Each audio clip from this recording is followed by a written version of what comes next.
زوجة وسام أبو علي لاعب النادي الأهلي تفاجئ الجماهير بهذا التصريح المثير جدا.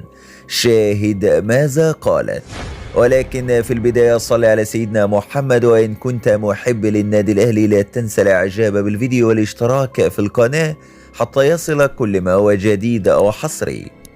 تصريحات مثيرة جدا لزوجة لاعب الأهلي وسام أبو علي نقلت الإذاعة السويدية منذ قليل، فاجأت بها النادي الأهلي وجماهيره. قالت زوجة وسام: لقد تابعت مباراة الأهلي الأخيرة والتي تألق فيها وسام أبو علي وأحرز هدفين، وساهم بشكل كبير في فوز فريقه في أول مباراة له في الدوري المصري.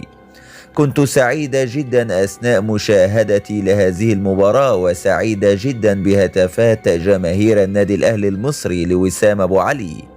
وسام أصبح لاعب لأكبر الأندية الإفريقية، وهذا شيء كبير ويمثل إنجازا جديدا لنا في مسيرته الاحترافية في مجال كرة القدم. وتابعت زوجة وسام أبو علي لاعب النادي الأهلي: قبل انتقال وسام إلى مصر كنا نتابع النادي الأهلي، وعلمنا أنه ريال مدريد العرب وإفريقيا. لقد حققوا بطولات كثيرة جدا ولهم علامات واضحة في الكرة العربية والإفريقية.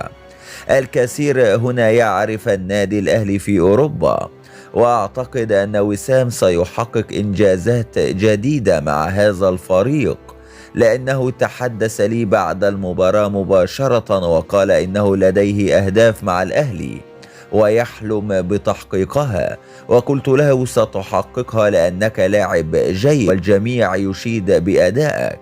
واختتمت زوجة وسام حديثها قائلة: سأذهب إلى مصر قريبا خلال الأيام القادمة، وسأستقر هناك، وسأكون سعيدة بهذه الأجواء التي يعيشها وسام أبو علي، وسأكون متواجدة في مباراة النهائي في السعودية بداية من الشهر المقبل. هذا ما قالته زوجة اللاعب وسام أبو علي لاعب النادي الأهلي، والسلام عليكم ورحمة الله وبركاته.